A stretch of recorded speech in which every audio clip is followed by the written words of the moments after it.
Hello, everybody. I'm Raina from Garden District Bookshop, and this is Virtual Happy Hour. Tonight's really going to be fun because I've invited some former booksellers of Garden District Bookshop back to Virtual Happy Hour with me, and we're going to talk about what we're doing now, about books, and give you guys all the book recommendations. So I'm just going to click this button and invite Eugenie on. Hello. And Bree. Hello. And Ben. Hello. Yay! Yours is so much longer, Ben. That's right. He's got to make an introduction. It's good. Yeah. That is what Ben does when he walks to your room. Absolutely. I can steal the limelight even on the virtual room. God. Well, first of all, thank you guys all for joining me tonight. I think this is going to be a lot of fun. Oh, I'm excited. And it is Virtual Happy Hour. I didn't ask you guys this ahead of time, but did you get drinks? Heck yeah. Yeah, water. Cheers. Well, that's why Ben has to make an entrance because he has no help. He's just like This is 100% personality. I've got some vitamin C gummies over there. Maybe one of those in and give it a little Florida spice. As the hour wears on, we'll see how you need some more help. The immune system will just get stronger and stronger. We're like, what happens if you have 10 vitamin C gummies? Just do it, Ben. It's for the show. They're dangerous. They taste really good. Yeah. It's So it's one of those, you're only supposed to have 2, and then sometimes I'm like, did I take them? Will it hurt if I take another 2? That's why you never get sick. Exactly. There you go. And now I got that vaccine, living my best life. Good for you. It was exciting. It was a rough, I will say, not rough, but like a 36 hours before I was like, oh, okay, I'm back to normal. But Really? So have you had both shots? no, 'cause I got the Johnson & Johnson, so I was just Ooh, very fancy. And I even got because I got on 2 different waiting lists, and then once the governor lowered the age, then I went and got it on a regular appointment. But I got called up from one of the waiting lists, less than a week after. So I think it's moving along. People can get it. It's exciting. Yeah, I've gotten my first shot. How did you have any? You feel good? Feeling? Yeah, it felt like my arm kind of was sore, but otherwise I felt fine. Have you guys gotten? You get this way. Have you guys gotten your? No, I'm waiting on work. They're gonna mass. Oh, that's good. So that's easy peasy. They're just gonna I hope. They did it in Mississippi, but they haven't done it in Louisiana yet. So I'm assuming that if they did it in Gulfport, they'll do it in New Orleans. So. Well, yeah, with my job, they were like, okay, everybody get on a list. And I was like, cool, I'm going to jump on this list. And then I never heard back from anything. So I'm like, I'm going to go make my own appointment. Yeah. So I'm supposed to get it at the beginning of April. Yeah. Awesome. I would think, so Eugenie, you are working, where are you working? Just tell us. The Pearl River Community College and the library. Yay. Okay. So being in education and being in Mississippi, which actually seems to have their stuff together with this whole vaccine thing. Do that? That's what I've heard. There's it was open and people were getting. There's a lot of New Orleanians driving to Mississippi to get their vaccine. Maybe that's what it means.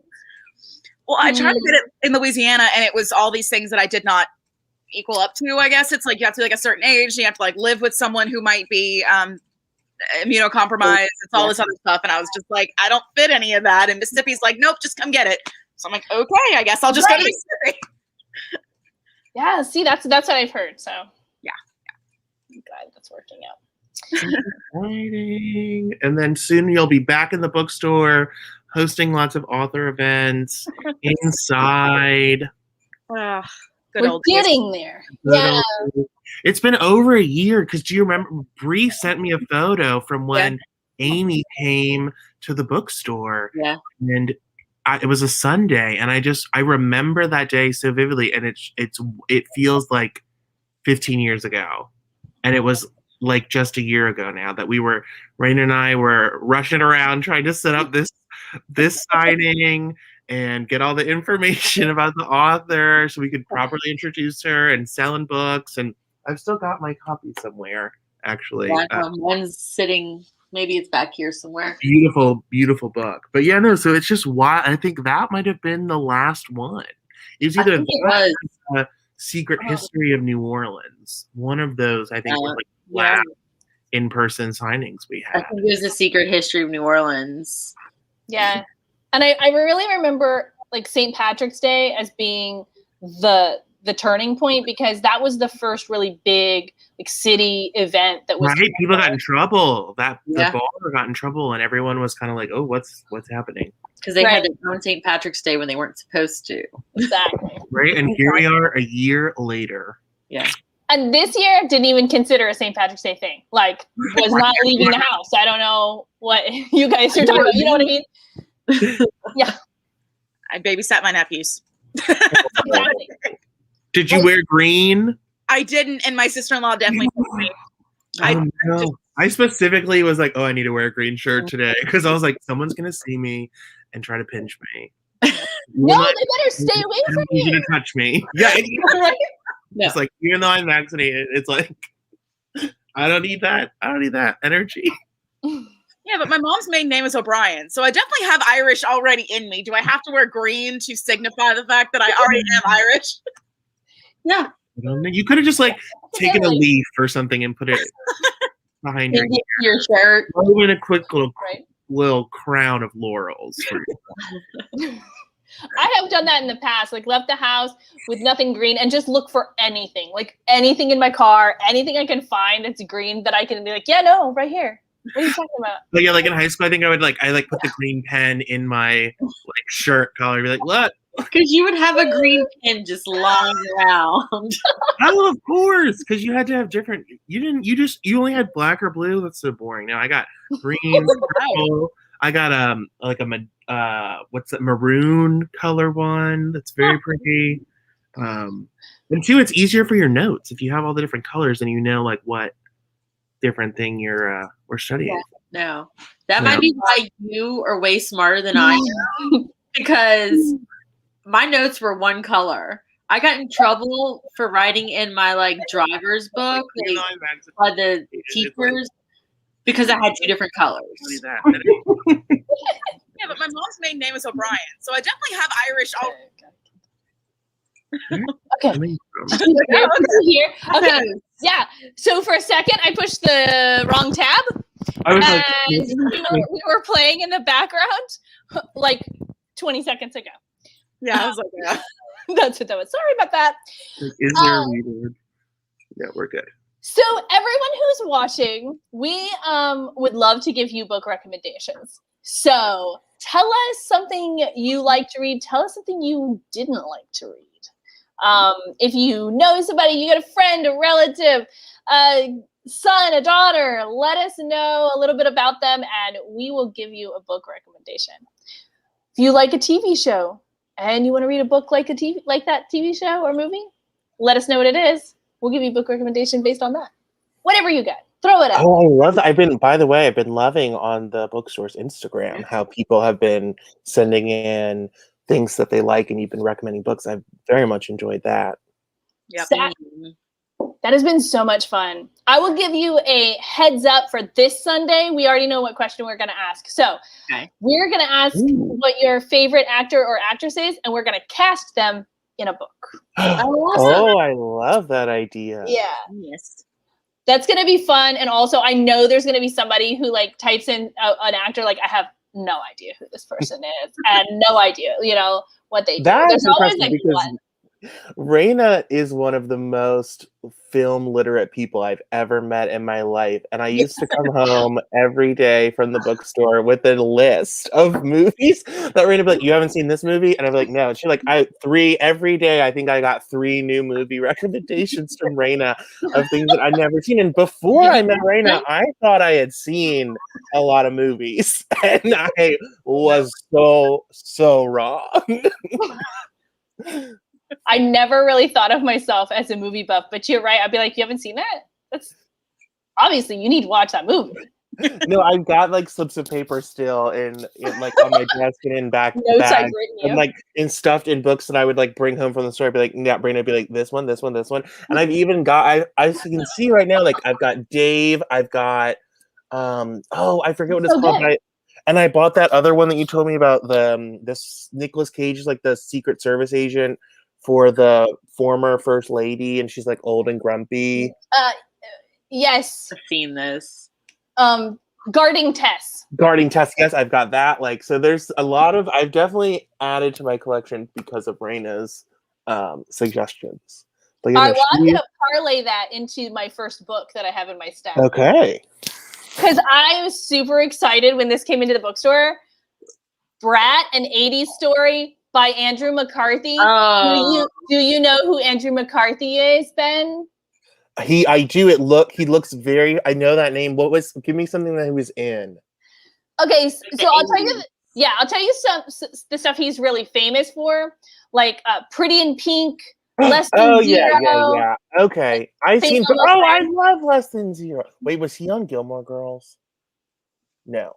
If he was, it wasn't like it was just a few episodes. It Less wasn't Than Zero, yeah, and Pretty in Pink. Yep, Yeah. Weekend at Bernie's. Weekend at Bernie's. Yes. Okay. There you go. I was gonna go with Weekend at Bernie's if those didn't get you. I was like, okay, let's bring it. But no, definitely seen Less Than Zero and definitely seen Pretty in Pink. Yeah, so I'm super looking forward to reading. Okay, we couldn't be friends if you haven't seen Pretty in Pink, Ben. I've not seen St. Elmo's Fire though, which is showing up. I have that movie. I have to watch it. You should watch it, but that's okay. Pretty in Pink's really the one you have to see. And it's full of like, I mean, these are black and white because it's the arts, but it's full of these like brooding, like 80s photos of him just like looking cool. And you know, I don't even think he was the coolest one of the Brat Pack. Of the Brat Pack. Like, every picture in here makes him look ridiculously cool. Because it was what, like, because there's that nerdy one who's really famous. The nerdy one, he's from 16 Candles. Bond, the one that like was trying to get with Molly Ringwald, but yes, was like no. Yes. Okay. Is it Paul Dooley or Anthony Michael Hall? Anthony Michael Hall. Yeah.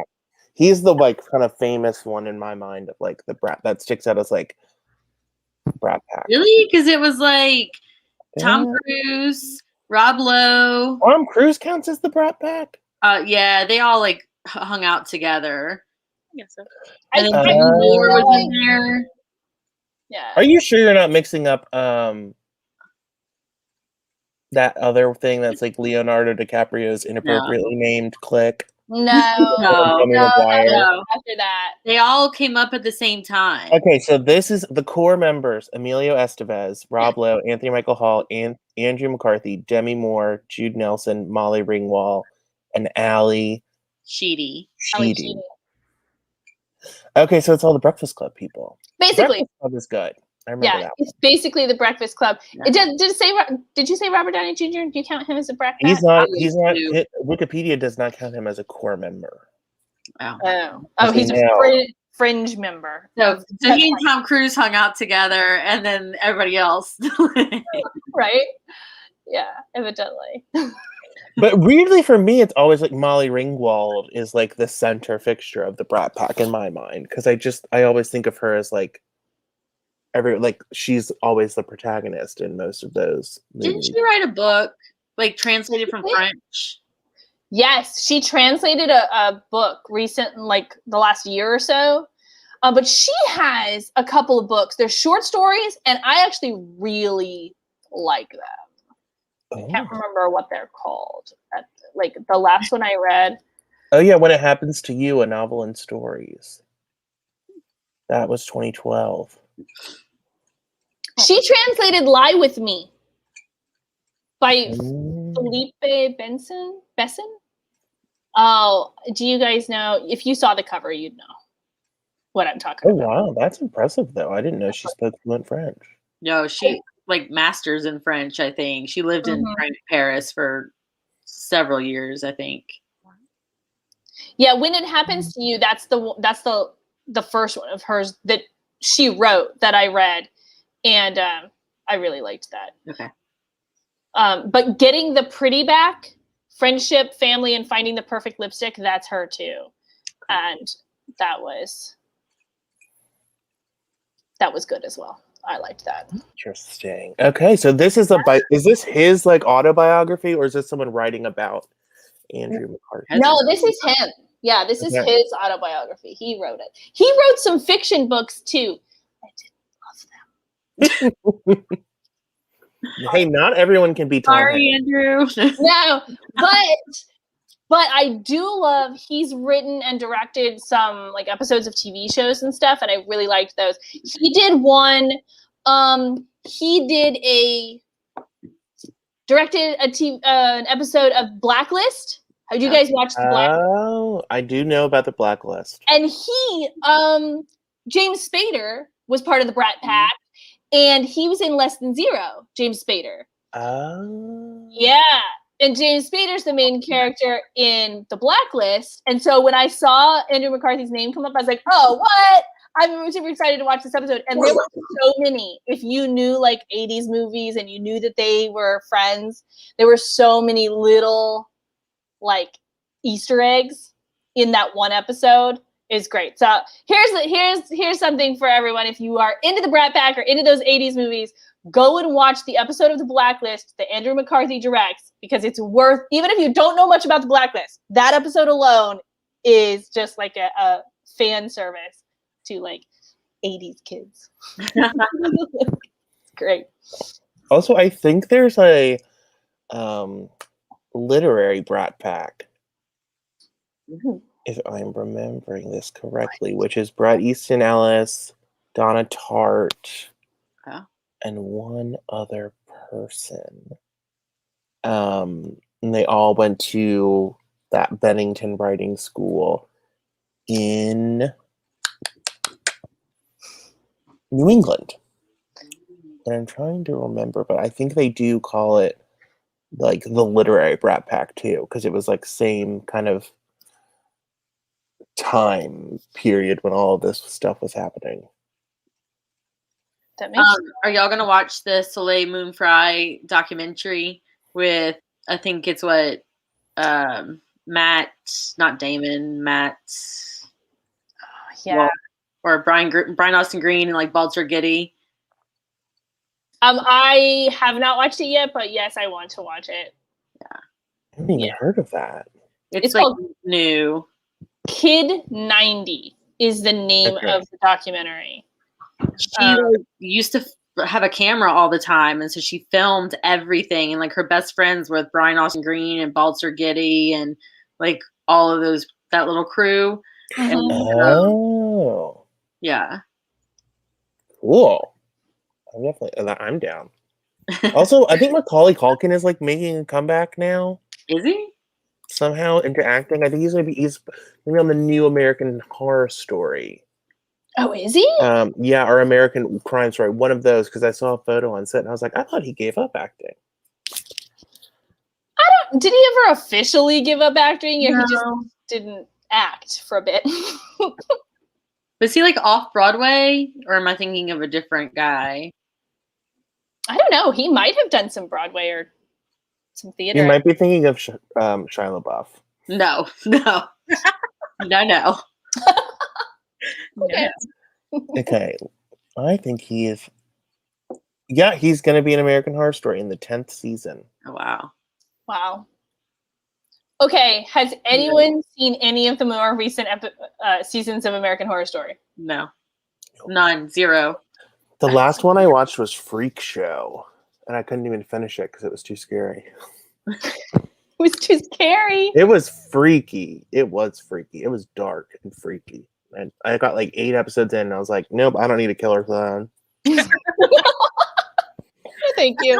I don't think I've ever actually finished a season of that show. Because I didn't finish Coven. I didn't finish Murder House. I didn't even try to watch Asylum. I was like, that looks way too spooky. But yeah, I watched the crime one that was about the Versace. That was interesting. I don't even know that one. It was Darren Criss, who's like famous for playing Harry Potter and Harry Potter the musical. That was He's from Glee. staged, and then he was on Glee. And yeah, he plays the guy who killed Gianni Versace, and that was quite good. Fun fact about Darren Criss: he got married in New Orleans. He did. He's married? Yeah. I didn't even know that. There you go. It's Huh. a small world. Okay, let's think about what is another book that everyone wants to recommend. What are they reading right now? Well, what are you reading?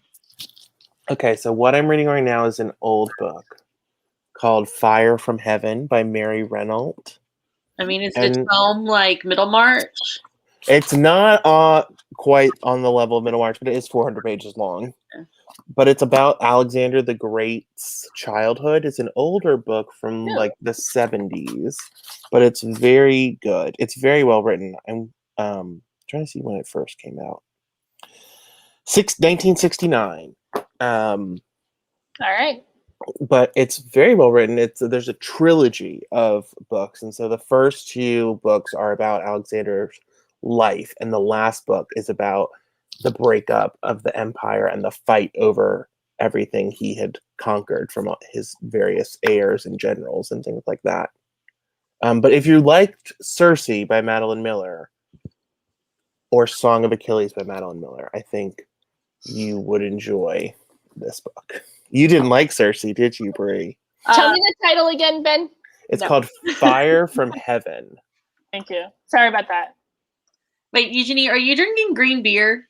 No, it's actually a Smirnoff Ice green apple. Okay. I was like, green beer. It's fitting for the week. It could be. All right. What are you reading, Eugenie? I was gonna say I like how big his book and mine is like this big. But I started this. I actually got the series when I was still working at the bookstore. But it's called A Study in Charlotte. It's yeah, it's part of the series, and it's basically like it's a Sherlock Holmes novel, but it's like Sherlock's great granddaughter, like great niece or something like that. Like she teams up with Watson's great grandson or something like that, and they have to solve crimes that are basically like the Sherlock books, but it's set in like New England, and it's just I don't know. I like it. It's really good. That sounds so fun. Oh, fun. Yeah. Okay, so it's not the like Enola Holmes thing that got adapted for Netflix. No. Okay. It's Okay. Different. Cool. All right, Bree, what are you reading? Like all the things. So I'll give you two right now. I'm reading Farrah Heron's Accidentally Engaged. It's super cute. You want to have lots of bread around because she bakes bread. Okay. I was like, So like I want to read this when I'm eating because I'm hungry every time I read it. But it's great. It is a diverse romance. So pretty cool. And then don't make fun of me, Ben. But I'm reading Average Expectations. It's Shep from Southern Charm. No. No. Did he I even love write that him. I'm book? sorry. I think we would be best friends. Did I he read even the write book. that book?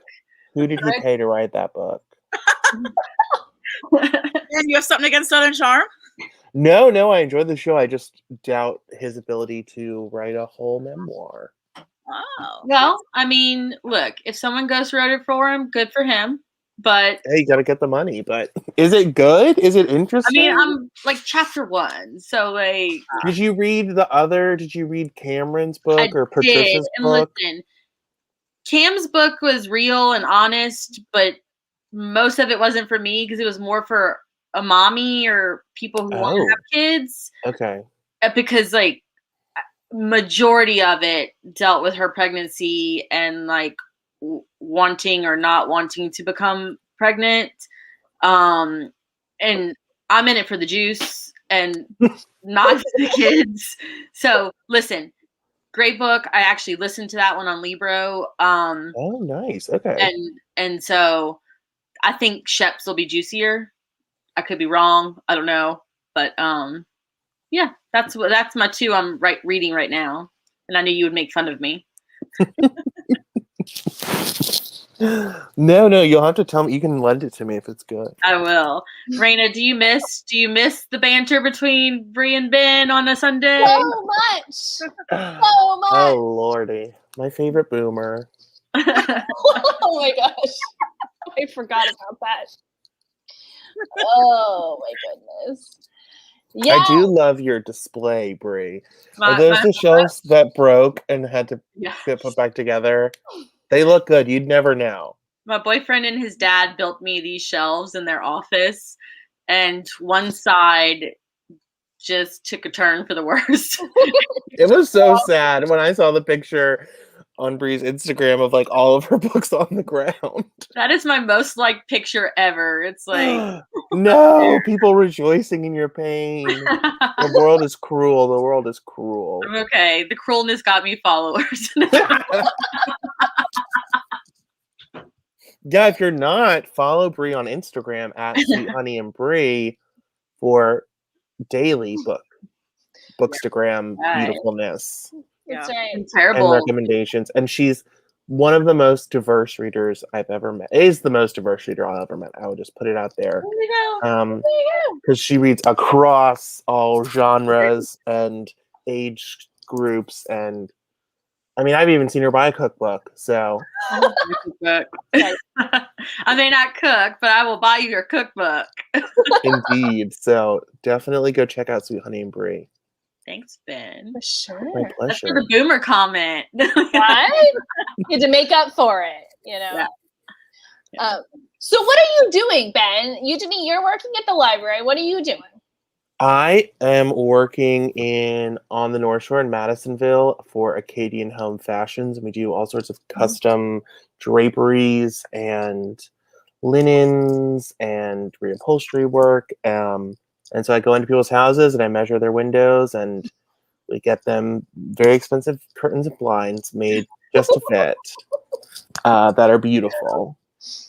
And I also have an Instagram store called Westover Vintage where I sell used antiques and vintage items, kind of ranging from like planters and plates and candlesticks, all kinds of things for the home decor. Can you buy me an old Louis Vuitton steamer trunk so I can use it as a Oh yeah, just let me casually find you one of the. You won't find one of those for under like $3,000.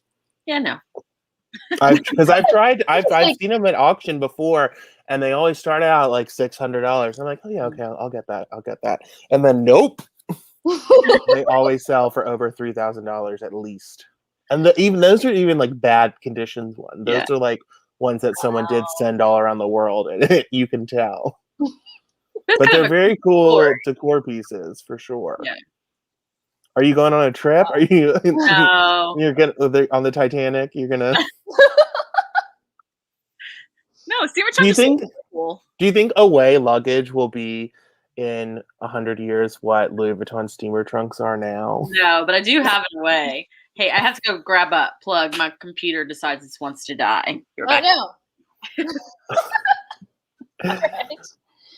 So what we were talking about what I'm reading right now. That's not what I'm reading. The Brat Pack book's not what I'm reading. Oh, okay. Oh, Tim! Hi, Tim! No, Tim's here. Hi, Tim. Oh, different Tim. Hi, Tim.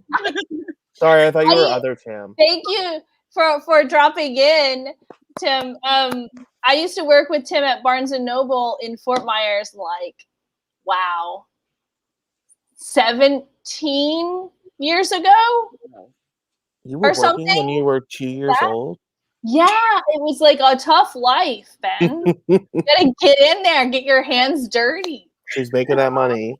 Somebody's got to bring home the bacon. We had to pool it all together, and then we buy some like Cheerios and eat them one at a time. Yeah, but we used to work together at Barnes & Noble like years ago. Aww. And let's see, Tim worked with Ted.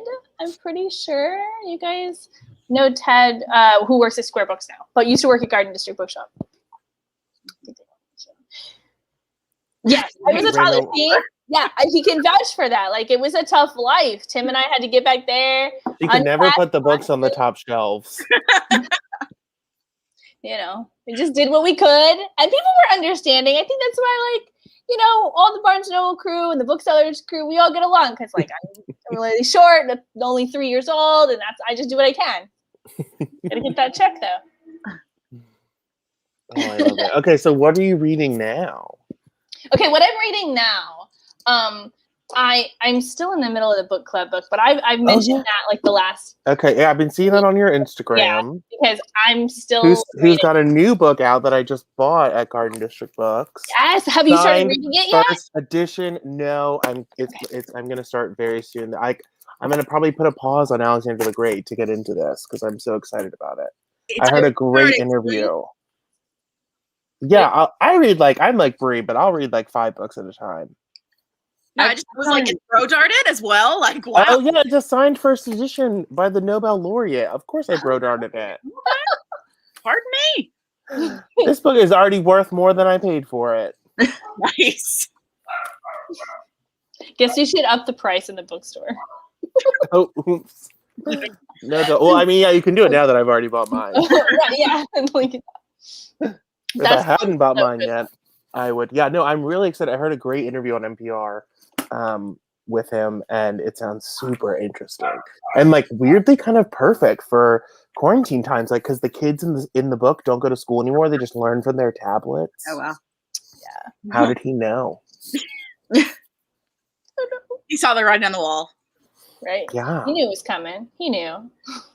Wait, what else are you reading then, Raina? If you're okay, I'm reading This Poison Heart. Oh, look at that cover. Yeah. First of all, yes, just look at this lady on the cover because as soon as I saw her, I went, she's a book nerd and we're gonna get along.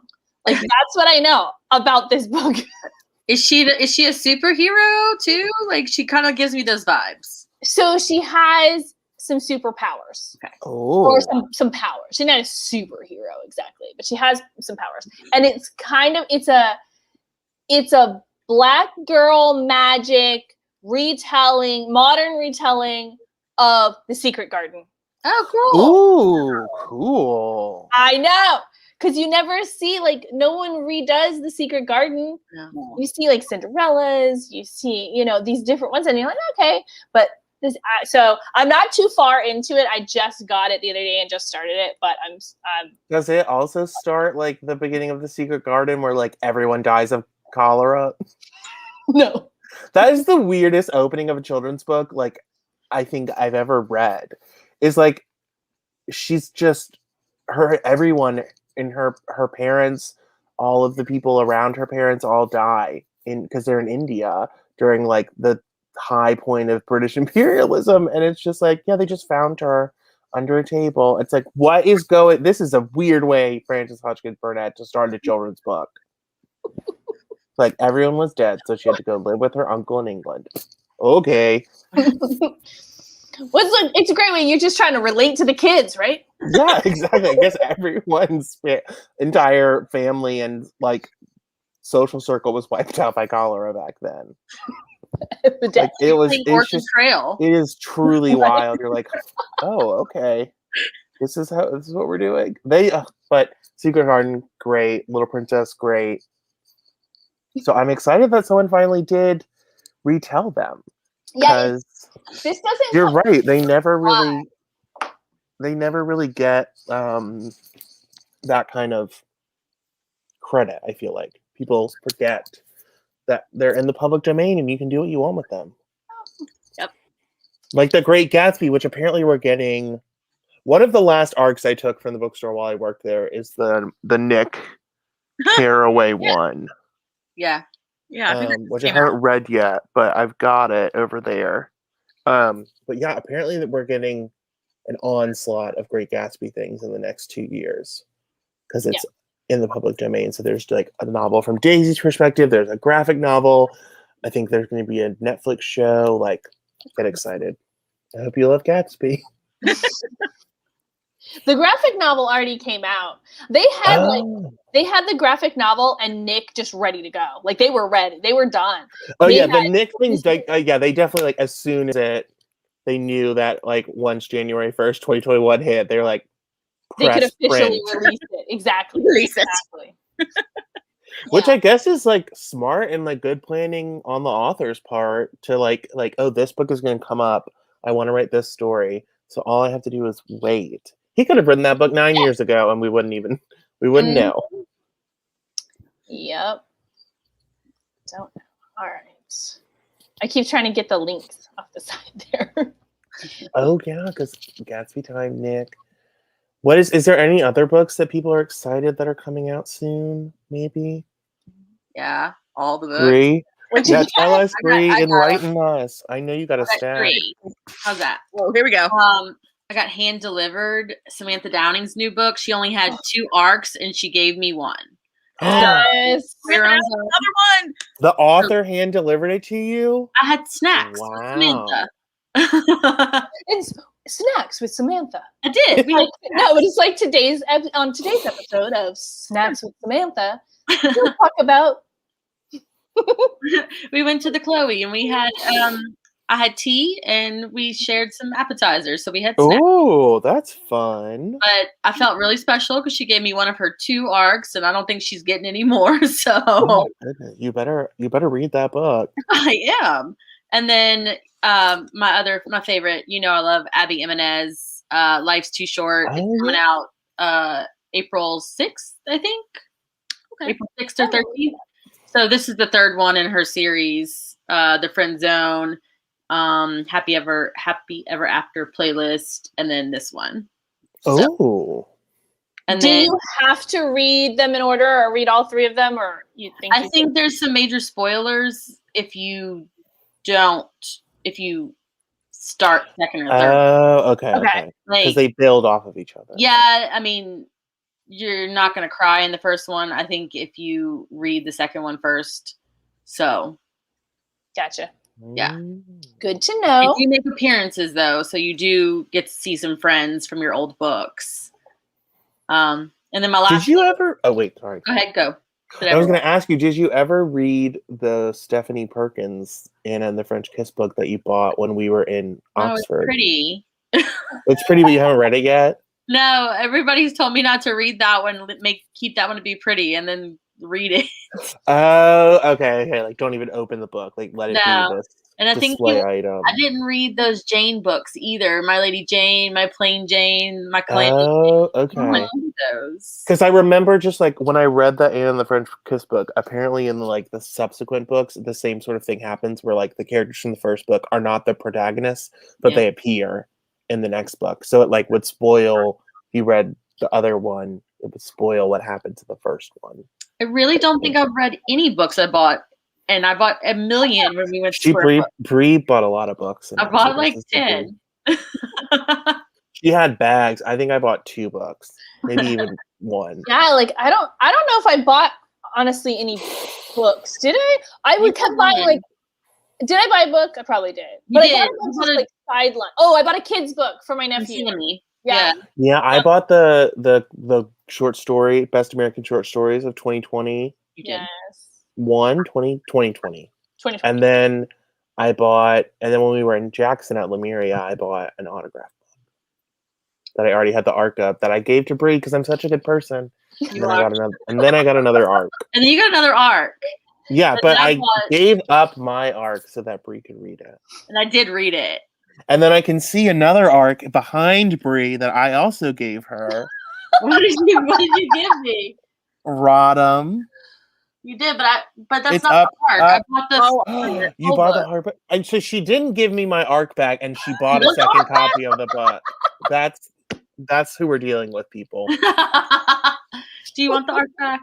I can give it back. No, I'm gonna just buy the book one day too, because Curtis Sittenfeld is one of my favorite writers. So I always meant to buy the book, but then when I got the arc, I just devoured it. So I appreciate that's it. like the only arc that I've ever actually like told Brie, I'll give it to you after I read it, and I actually read it. And then the other times I'm just like, here. I'm not actually gonna get to this. I still haven't read the book from Oxford that I gave you the arc of. The Jenna Bush Hager book. I read that. I cried every chapter. It's got really good reviews. It was sweet. It was like a love story to her grandpa. It's around somewhere, yeah. But so I have one more book, but it's out already. It's a historical fiction. It's The Paris Library. Yes. It's really good. It's Janet. Is it Skelson Charles? Skilson Charles is her last name. Anyway, it was fantastic. It was really good. It was one of those 2020 books that got pushed to 2021 release. It got like 3 or 4 times for a release date. Mystery series set in NOLA. We've got a question. Yes. Okay, a mystery right. series set in New Orleans. There's a couple of options for you. There's the obvious answer. Yeah, I was gonna say, are we all thinking it? We're all thinking No, it. I don't know. Say it, Ben. Say it. Oh, it's Laura Cayuette's Yes. series Yeah. of books. That is the obvious answer. She's how many are in there now? 6 or 5? 5. There's 5 5 books. in the mystery series. Yeah. 5 books in her New Orleans mystery series. Speaking of Laura Cayuette, though, she cut my hair today. Oh wow, it looks good. It's nothing super fancy, but I hadn't had my hair like trimmed or anything in like a year. And a few weeks ago, I don't know, she was in the bookstore, and every like couple of months we'll go for snowballs or something. And she's like, "Oh, let's go for snowballs. It's gonna be great. Hey, I could totally trim your hair." It's going fine. That's great. But then today it's cold outside. It is overcast. It is not a snowball kind of day. But we went anyway. So I ate snowballs at like noon today. And you know what? It was great. I recommend it. Just go. It makes you happy. Exactly. It wasn't too cold. Turns out after you walk to the snowball place, it was not too cold for snowballs. So I'm sorry. Do you have another mystery series set in New Orleans? I'm trying to think of other good, like there's the Barbara Hambly, but she isn't. They're kind of older, but I think we definitely still. When I worked there, we still had some. So I really liked Free Man of Color. That's the first of the Barbara Hambly books, like mystery books. It's the first part of it is the 2 balls across the street, across Canal Street, and that's sort of the setup, and a murder takes place. But before that happens, like the balls would take place simultaneously, but one would be all white and the other one would be everyone else. And there's tunnels underneath so that you could go back and forth. So some people would be with their family at one ball and go under and be with a mistress at the other ball. And I'm reading that, and it's a fictional mystery book. I'm like, is this real? And then you go and do some research, and it's totally real. There were tunnels, and there were balls that would happen simultaneously right across the street. And then there's also Bill Lotham. Is that how you say his last name? Yeah. Bill Lotham. Lotham. He has New Orleans crime, like The Devil's Muse and things like that, are also set in New Orleans. Crime book-wise. That's more like, those are more detective dramas. So Laura Cayuette's are more like, I want to say like Murder, She Wrote, where the main character who's helping to solve the mysteries is not a detective, is not investigator, has nothing to do with the crimes whatsoever most of the time. Just happens to find herself in a spot and is smart, and so tries to put the pieces together. Bill Lotham's is a detective like drama. Procedural. Exactly. I'm trying to think if I can think of any other good New Orleans Greg mysteries. Giles, doesn't he have? Oh yeah, he's like Louisiana for sure. Okay. And there's James Lee Burke is the other like big name. Those are good. I've stopped at a certain point, but like the first Robichaux. Mm-hmm. And those kind of, some of them are set in New Orleans, some of them are set like down in the bayous and all around. But if you haven't read, if you kind of like that kind of gritty. And if you watched one of the movies, then you will then read as John Goodman as the bar owner. You will hear that's in your head after the fact. Also, isn't one of John Grisham's books set in New Orleans is Pelican Brief? Pelican Brief is set in New Orleans. It is Pelican Brief, isn't it? I know the movie for Runaway Jury is set here. Yeah. I'm gonna look it up because I can't remember now. Yeah, I think it is Pelican Brief though. That's the one that has Julia Roberts in it. Pelican Brief. Yeah, that's set. Yeah, Pelican Brief, and it's saying The Client is the other one. The Client's in Louisiana too. Yep, that's what it's saying. I used to have, when I was a kid, I had this like dream of getting discovered like the kid from The Client, because the way he was discovered is that he was in an arcade and just playing whatever games. And the casting director for the movie just happened to be in the arcade and saw him and was like, oh, that kid looks like he fits the description of the kid we're looking for. And talked to him and talked to his parents, and one thing led to another. And I'm sure he clearly had to audition, and he clearly had to be able to pull this off, right? But that is how that kid got to be in The Client. And so I was like a little older than him, but I was like, oh, I just want to be standing around and have someone come over to me and be like, you want to be in a movie, kid? Like, yeah, I do. Thank you. That would be great. The dream is right. Like they got the models just found walking in the mall. Yeah. Right? I used to work at the mall in Lafayette, and there was this girl. She and her mom would mall walk every couple of days in a different outfit, like decked out, glamour shot hair and everything. Wow. And she was hoping to be discovered. And I was like, I mean, this went on for years, like not just like 1 year. This went on for like 5 years. She could still be walking the Lafayette Mall. I don't know. She's probably just at the wrong mall. Yeah. No offense to Lafayette Mall, but That's so sad. Like this whole time she's just been at the wrong mall. Yeah. She should change it up. Drive different weekend, different mall. Go Drive to around. Houston, go to Dallas. yeah, definitely you kind of need a big city mall. I feel like if you're going to get discovered. Okay, Eugenie, I have a question for you. So from working in the bookstore and then like now working in a library, other than the obvious purchasing, checking things out, like what's the same, what's different? Like, Well, working in a community college, it's already different because it's mostly helping people with like their papers and, hey, like my teacher recommended this book, and then like going to find it. But we do have a lot of fiction books that I was very excited to have. But I'm trying to think of like a public library even, just because that's what I'm kind of going into. But I mean, it's kind of this. A lot of it's mostly the same because it's, what book do you like? Well, let me show you the books that I like. And we have to have a conversation to talk, which, like we have to have a conversation to figure out what exactly it is you like. Because that was pretty much my favorite thing about the bookstore. And that's what we call reader's advisory and the library lingo. I actually have a project on that due in a few weeks. But yeah, I don't know. A lot of book selling and librarian is a lot of the same, really. reader's advisory. I'm going to use that. I don't know how I'm going to work that in, but I'm going to at some point. Well, see, that's really interesting.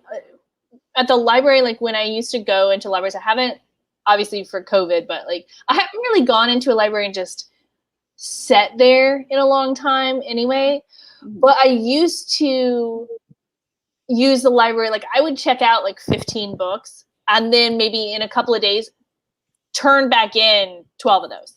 Yes. Because like instead of sitting, like I would be in the library a bit, but I'd be like, oh, maybe.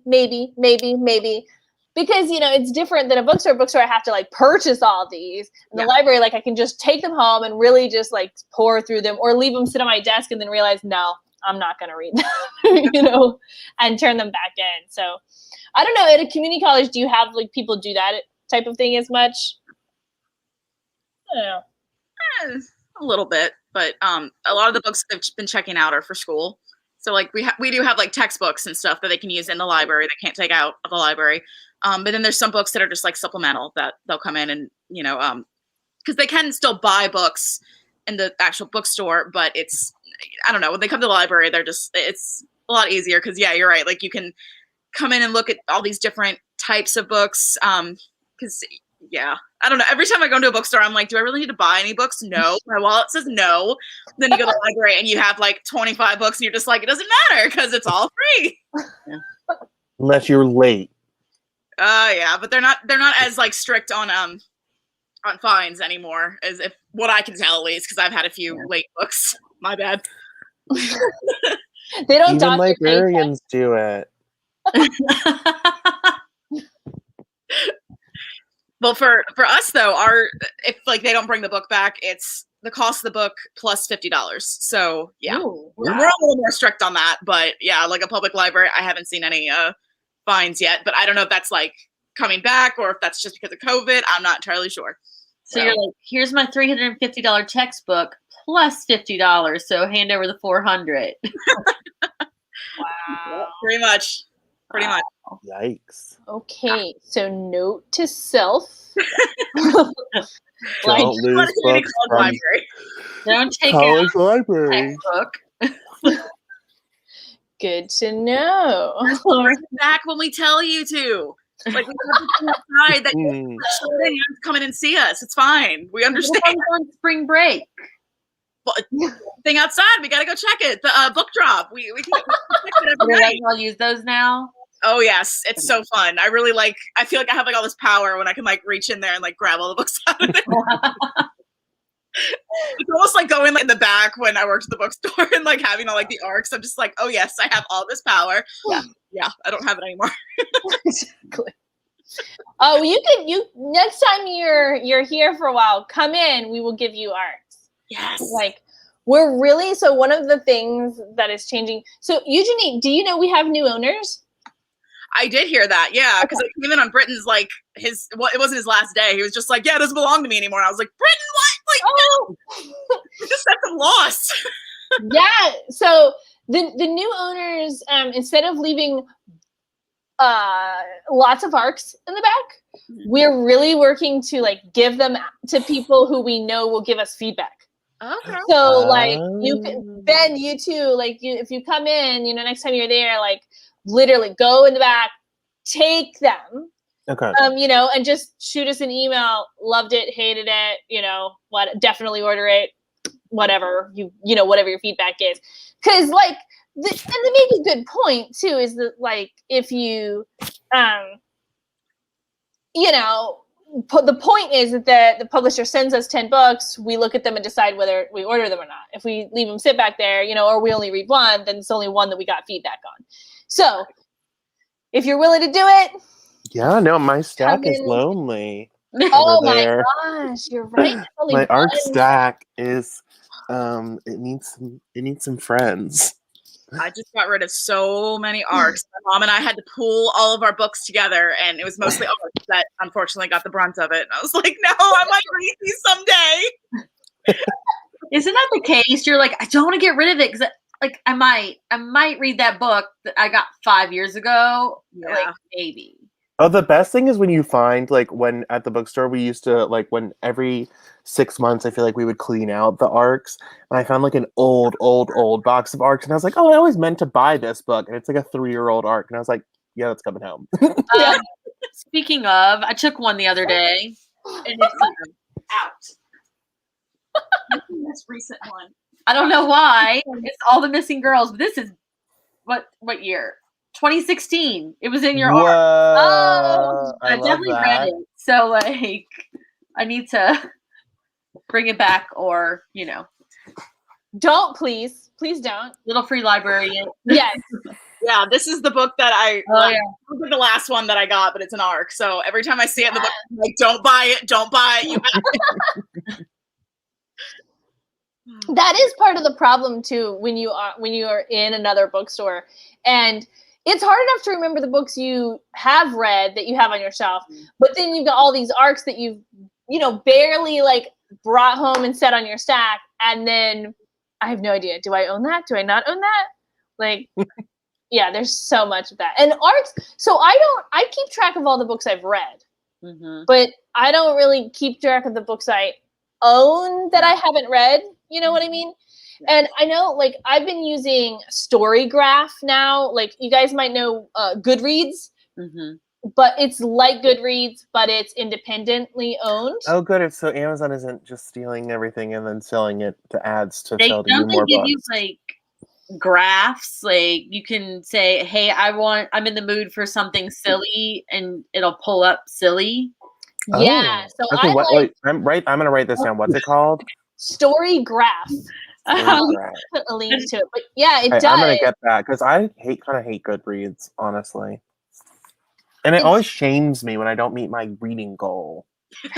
Yeah, it It's does. like, okay, well, I thought I was gonna read 75 books this year, Goodreads, but I read Middlemarch instead, and that was 10. yeah, exactly. That is, and if I counted those, those old books are counted up. It's like book 1, book 2. That was 10 books in one book. So, And can't you give like quarter star ratings on Storygraph? Because You can at least give that half. bugs me. Yeah, you can definitely give half. You might be able to do star. quarters too. Ooh, Yeah, and you tell it like Brie a was saying, power. it's not just like good, bad, and a star rating or something, like thumbs up, thumbs down. It's like you can say it was fast paced, medium paced, silly, heartfelt. Like you can give it all of these. Like So it has like those emotional identifier words on them. Yeah. Oh, that's good. That's really good. To know. And then it analyzes like your reading patterns, and it says like you like to read fast paced, silly, heartfelt fiction. Oh, Cool. Also, fun fact, if you do have a Goodreads, it will import your entire Goodreads history. Yep. It takes a couple of days. It takes a couple of days because you have to request it from, there's a spot, but like somewhere in your profile, your account, you request. Okay, I'm definitely signing and they up for basically this. turn it into a spreadsheet. It takes like a day. You download it, and then you upload it to Storygraph. It takes about a day for it to import the whole thing, like you get your thing ready. And then Storygraph just has all of your star ratings and all of your. Oh. Will it leave the ones I haven't read? Because like I don't feel like going to clean that out on Goodreads. Because it's like my TBR is ridiculous on there. Like there's books I don't even know what they're about anymore. So I just wanted to take what I've actually read. I don't know if you can separate it all out. I put everything. I just have everything on there. So it's got your to be read, your read, and you're currently reading. It puts all that in there. But I don't remember if there were choices. Could I have it just do the read? I don't know. You have to look at it. Also, can I ask a sort of pretentious question about going back to arcs? Please. What do y'all like? All my arcs are on the floor in a pile in the corner of the room. Do y'all put your arcs on the shelf? Or are you like me and you're like snobby and like the arcs do not make the final bookshelf? They live in shame. Unfinished Let's go over shame. here. Technically, these are my arcs up here, so they live too, but they're not in the bookshelf. Okay, so they haven't gotten place of prominence in the shelf yet. Okay. Right. But sometimes they do. It kind of depends. Oh, interesting. I put some kind of date order of when they're coming out. But Wow, you do? like, well, I have to because then they go in a stack. Right, because you got to post them. Yeah, that's true. Okay, so you've got arcs on a shelf, Raina, it looks like. Yeah, so, well, don't call it too early, my friend. I have arcs both on this adorable tiny shelf that I have not read, and then if you can see in this corner here, Oh, there we there's go. also a stack over there. Book stack. Yeah, the stack. Now everything in these shelves behind me, I have those I've either read or they're collectibles that I wanted to own. To be fair, I have regular books like right here. Over to I've got a whole stack of these are hardback books like that are real, that are just on the crowd because they're running out of space. Real books, y'all. Finished real books. Oh my! I'm trying to think if some of those are definitely from Garden District. And then other ones are just like old things I found at like estate sales and stuff. I mean, in my attic, I have 8. I would say boxes, but they're big plastic tubs full of books, which is my dirty secret. Because once the stacks get too high, then I have to go get another storage tub at Target and put them all in there. And then I have to crawl into my attic every time like a friend is like, "Oh, do you have this book?" Or like, "Have you read that?" I'm like, "Don't buy it, I have it." And then I like spend 15 minutes in my attic going through my 8 boxes of books. That's an awful friend. And I find it. No, and I find it, then I mail it to them. But I was like, or I'm like, "Oh yeah, here you can borrow it." But the amount of times that I've been, or I'm like do I still have that book? And it's like 11:30 at night. I'm like, all right, I'm going into the attic. Yeah. At that point, I'm like, I don't know, buddy. I'm sorry. But yeah, no, it's a fun little world. But yeah, okay. But maybe I should stop being snobby about arcs. But it's like, I feel like they're always kind of like sized. They're not always sized the same. Like, I feel like I lose a uniformity amongst my. Actually, wait, I think I just lied to you. I think there's one arc on my good shelf. Oh, well, I'm very interested to see which one it is because it's graduated up somehow. It's so special. Yes, this is the only arc that has been allowed place of prominence on my regular bookshelf, and it's a signed copy of Marilyn Robinson's Gilead, which won the Pulitzer Prize. So I felt like having an arc of a Pulitzer Prize winning novel, it was allowed to be with the other books. Yeah, fine. So, but I have no idea. I should just sell. I should need to Google if it's worth anything, and then just sell it because I'm sure I have the bookstore had her newest book, Jack, signed. And do you also have any of those? Or I know you did. We definitely did. I don't know if we still have any signed ones. But I saw there's a new because she got a whole makeover. All of her books did. Well, they're Oprah Book Club picks. Oprah picked like all of her books, and so they redid the covers of them. Oh wow, they're beautiful now. Yeah, and then, I really like the new covers. Okay, I have one more question for you. It's like a little after 6, but I have a question because now this has made me think. So the way you're talking, Ben, it's like you don't keep your arc. So if you read it, what do you? Yeah, if I read an arc, then it's like. If I love it, and then I will buy the finished copy. Except, so Rodham, I will buy a finished copy of Rodham. But if I read an arc and I was just like, okay, I just give it to someone else or donate them. I don't keep them. But if I don't, and then if I read an arc and love it, I'll buy a finished copy of the book. Yeah, that's my go-to. Sure, I just keep the arc on my shelf. Usually, like, I'm going to read this, I'm probably going to end up loving it. I'm just going to put that on my shelf. Like, that's the copy that I have now. I mean, if for some reason I come across it and I want to buy it, or I have the money, or some sort of special copy or something, I will buy it. Like, I'm not against buying it. But I have it, and I also, this is the one that I loved. This is the copy that I read. You know what I mean? And so I'll keep the copy I read. Even if I do buy a hardcover or a signed copy or something at some point, I'll put them side by side and have 2 on my shelf. I'll keep my arc. So have you ever had the arc, bought the book, not realizing that you had the arc, and then went, oh shit, I have the... This is a family-friendly page, thing. This is the only book that I have bought that I was like, shoot, I have this at home, but it's signed. Also, for people at home, an ARC is an advanced reader's copy. Yes. That is sent to bookstores. Thank you, Ben. I can actually also show you. They're sent to bookstores ahead of publication so that we can read the books and form opinions and hopefully help sell the book for the publishers and the author. Yeah, so actually here, real quick, I can show you the difference. Usually the difference is not that great, but here I have an arc of About So Bold and Deadly. It's paperback. I was gonna ask you about her books. It's got some bookseller publicity information on the back, and then here's the hardcover. Cover's pretty much the same. The back is different, you can see, because it's got different info and stuff on the back. But yeah, that's a finished copy and an arc. Question: Are the books? I have a 10-year-old godchild that loves to read. Are they like that age, or do they need to be a little older? The fantasy ones, the fantasy series, if they can read this level of words and stuff, which probably they can, they can read it. Okay, it's good. The none of them are graphic. None of her contemporary ones are graphic. But all of the main characters are 16, 17, so they are sort of dealing with more romance stuff and more going on real dates and things of that nature. So depends on the kid. Yeah. Or the parents, maybe more likely.